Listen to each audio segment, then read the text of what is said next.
Hello, welcome to How to Change the World, a class with a bold title and a challenging series of assignments and a great ambition to work together to see what we can do to instigate positive change around the world. This course has its origins in a collaboration with the Social Good Summit. You can read more about the partners for that summit on the Coursera syllabus page. But I was interested in participating in this because I've done some online teaching with Coursera before, although my teaching is in the realm of history, philosophy, and literature. I'm the president of Wesleyan University, and I do a lot of teaching in history and philosophy. When I heard about the Social Good Summit, I began to think about how the work I do as a teacher and the work we do at Wesleyan might be connected more directly to actions people could take in the world that had to do with some of the most pressing global challenges.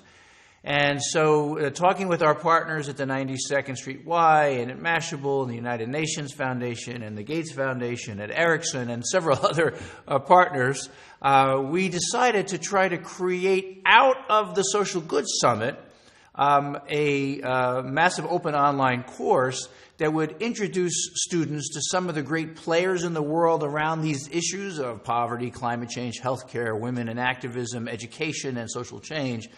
Some of the people doing some very interesting things out in the world today. We have some videos about them or talking with them. And also to provide some basic information in regard to these key themes. So I am studying with you, unlike the other course I give where I'm actually talking about my considered views on the topic of the modern and the postmodern that I've been working on for a long time. In this class, I will be studying along with you. I will be doing the reading, talking to major figures in the field, introducing you, and learning myself about some of the things we might do to make a positive difference. So it's exciting for me because I feel, though I am the professor in this class, I'm your guide in this arena, I'm also a student in this class, learning with you as we go along. This is a long tradition at Wesleyan, where I was a student many years ago, and I'm, as I said, now the president. We believe that active learning is something that professors do, and not just that students do. So it's a real treat for me to be learning with you. The subject of the course is obviously very pressing. Because we have some of these really enormous challenges. But in our first week, we're going to try to talk conceptually about what a social good is, how to define it, how do we think about goods that are non-exclusive, goods that can't be sold, goods that aren't easily or perhaps can't be privatized, goods that are social, that is, that they belong to us in common, rather than goods that are private. And we'll talk to different people about how those kinds of goods, those kinds of values, those kinds of properties, those kinds of resources can be sustainably used, can be used with justice, can be put into the service of humanity rather than into for the disservice of humanity. So our task this week is to really think conceptually about what a non-exclusive good is, or what a social good is. And so it's a little bit more theoretical than some of the other readings we'll do and other assignments we'll do. Just one more word about the structure of the course. We will each week have three sub-themes. What do we know? Why should we care? And the third one, what can we do? And so we'll try to give both factual and conceptual information in the what do we know stream, and then talk about what is at stake in the issue and what is gripping for us humanly and why we should care. And in the third stream, what are some of the things one can do, either as individuals or in groups? And we'll give assignments in this MOOC that will instigate, I hope, some collaboration and instigate actions, not on behalf of a particular political party or particular ideology, but actions that would have an effect on the problems we've identified in that week's work. We start this week with what is a social good, and we're going to go back decades to work by Garrett Hardin, who wrote a very influential piece in Science magazine, which was called The Tragedy of the Commons. And I thought this would be a good place to start because Garrett Hardin identified a significant game theory or economic or formal problem about what happens when people are sharing a resource but are motivated by self-interest. What happens, he says, is a tragedy. What happens is a tragedy. So when Hardin started his work on the tragedy of the commons, we're in the mid-1960s, publishes the article in 1968. And for him, the overriding issue was population growth. He just really thought that the planet could sustain a certain number of people, and we were in danger because of population growth of exceeding the number of people that the planet could sustain. And he wondered whether there were mechanisms for controlling population growth that would be acceptable to people, or whether there was an inexorable tragedy in the making, something that would necessarily result in a disaster for many people because of the tendencies that could not be stopped in population growth. And so this is, again, in the late 1960s. And what Hardin wanted to emphasize, and I just give you a quote from the essay, the population problem, he wrote, has no technical solution. It requires a fundamental extension of morality. That's, I think, very interesting. I think a fundamental extension of morality. So it's not just about more food, it's not just about better transportation, it's not just about controlling waste or pollution, it's about a fundamental extension of morality. People have to change, Hardin thought, in order to get out of the vice grips of this dilemma. What is the dilemma he identified? It's pretty simple. I mean, there's some animated clips actually on YouTube that we will give you links for that you can actually see this played out graphically. But it's pretty simple. Imagine, Hardin says, a pasture land where a community has rights to come and have their livestock graze on this pasture land. Everybody comes with their cow, and according to a notion of individual motivation that Hardin traces back to Adam Smith, among others, each person with his cow is actually motivated, has an interest in bringing another cow. So if I think that Jerry over there is bringing 3 cows and I only have 1 cow, I'm thinking, well, gee, isn't it in my interest to get the most out of this pasture land to bring as many cows, if not more cows, than Jerry? So I go back and I find a way to get another cow. I bring the other cow. Jerry's looking over at me. Hey, what, that guy Roth's bringing extra cows. I should bring an extra cow. Now somebody comes along probably at this point and says, hey, we've got too many cows on this darn pasture land. But what Hardin points out is if we are motivated by individual interest, individual self-interest, we will continue to try to get as many cows on that pasture land as possible, with, of course, the predictable result that eventually we will destroy the pasture land that had been sustaining all of us. And that this, as long as we're motivated by self-interest, that this is going to end up tragically because we will destroy the resource that we are competing about.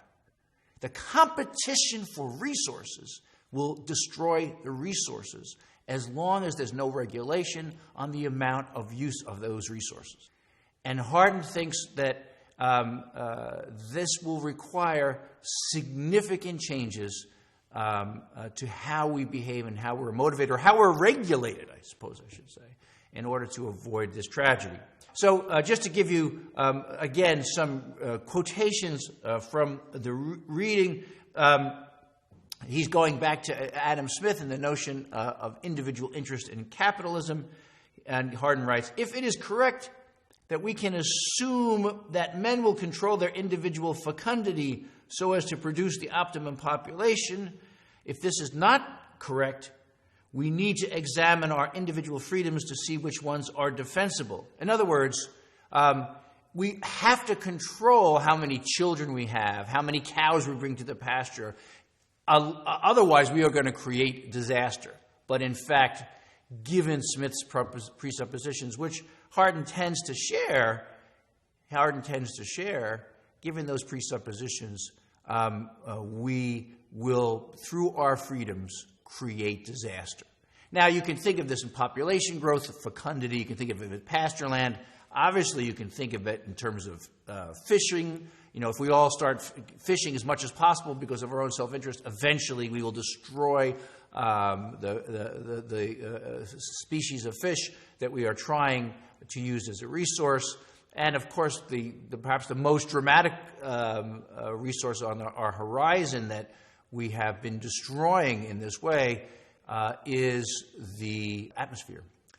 That is, by dumping carbon and other pollutants into the atmosphere in order to pursue self-interest, we are destroying the very resource that keeps us alive. This is why he calls it a tragedy. He quotes William Foster Lloyd, the essence of dramatic tragedy is not unhappiness, Lloyd wrote in the 18th century. The essence of tragedy resides in the solemnity of the remorseless working of things. I think isn't that a great phrase? The solemnity of the remorseless working of things.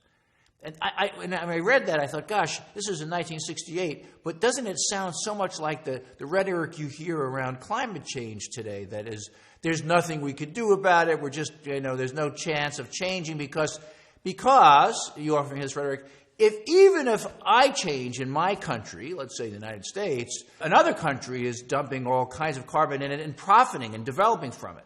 Developing countries say to the developed world, well, you guys have been dumping stuff into the atmosphere for 100 years. Now you want to control it when we need to dump stuff into the atmosphere to have economic development. Because nobody wants to be the fool who stops bringing a cow to the pasture, right? While everybody else is profiting. Nobody wants to be the fool who stops economic development in order to preserve the atmosphere if everybody else is dumping in the atmosphere anyway. This is the remorseless working of things that destroys the very resources that we are trying to exploit. And Hardin's thought that remorseless working of things makes for a tragedy. So he goes on in really prescient ways in this short essay to talk about how almost biologically, we deny this.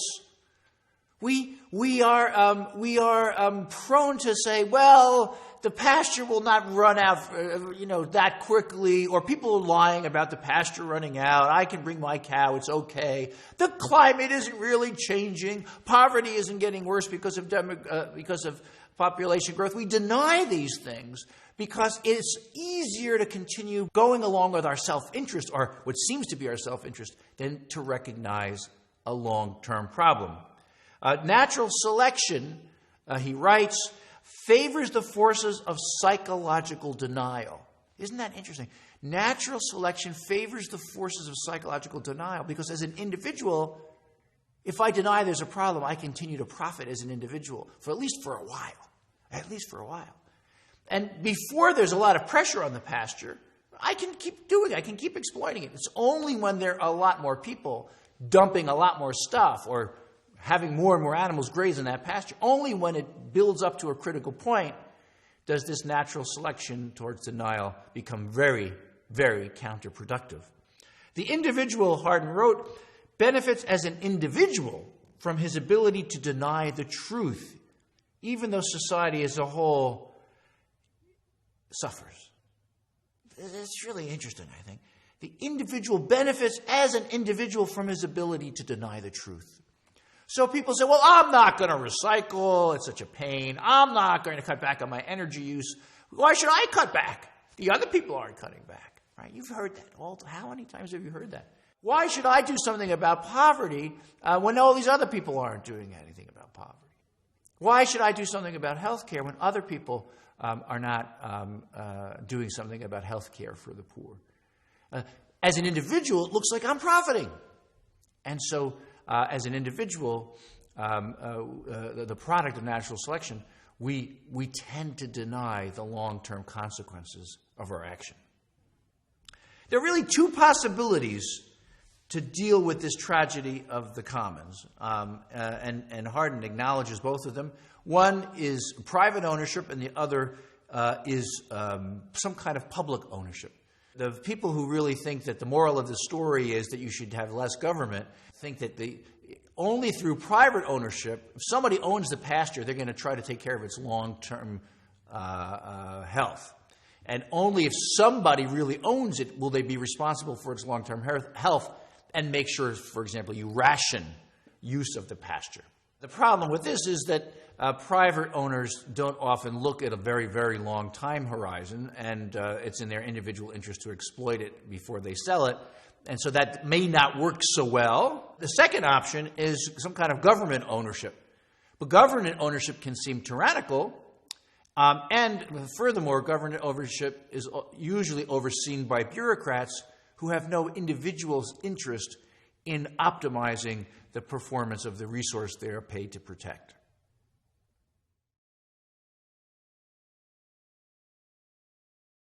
So I'm here with Professor Donald Moon of the Government Department at Wesleyan University. We're going to be talking this morning about what is a social good. The class here, How to Change the World, comes out of the Social Good Summit that took place in New York in the early fall. And we want to talk this morning a little bit about the concept of social good, how it's related to private good, common good, terms that have a long history in political theory and philosophy.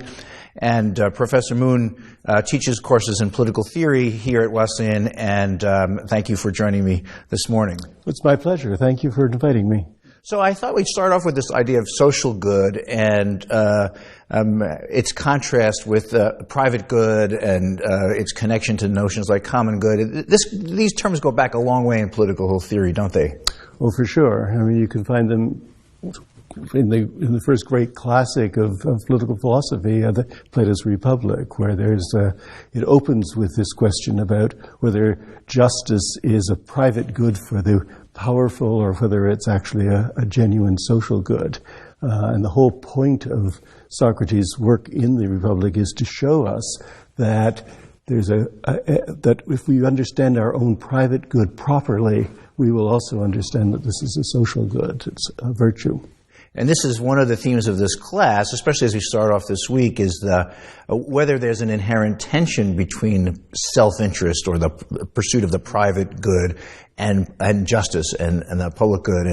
And in the history of political theory, who would be like the standard bearer for the emphasis on the private or individual self-interest, and who would be, let's say, one of the standard bearers for the communitarian or the social dimension? Yeah, well, I mean, I think Hobbes is probably the person to start with, though Mandeville's Fable of the Bees is a wonderful one.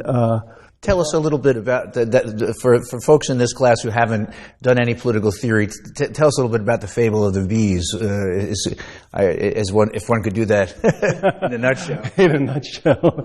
Well, the idea that Mandeville puts forward is the idea that if each person is pursuing his or her own private interest, they will have an incentive to discover or learn what other people's interests are so that they can provide them with goods and services that they will pay them for. And so the suggestion that he's making, and it's formalized in Adam Smith's idea of the invisible hand, is that by each person pursuing their own interests, they will act in ways that will generate the greatest good for the society as a whole. So that's another way of getting to that sweet spot where the self-interest is going to coincide with the common interest. Right. And you mentioned Hobbes as being another standard bearer for the self-interest part. Right. Although Hobbes focuses in particular on the problem of security. Right. And security is a social good because we have to buy our security together, so to speak, in a world where people are roughly equal. I mean, if you're extraordinarily powerful, you might be able to be secure, but of course everybody else then is totally insecure. In a world where you have to sleep once in a while, you can't guarantee that you will be able to protect yourself against others. And therefore, the only way you can provide security for yourself is through some kind of social organization.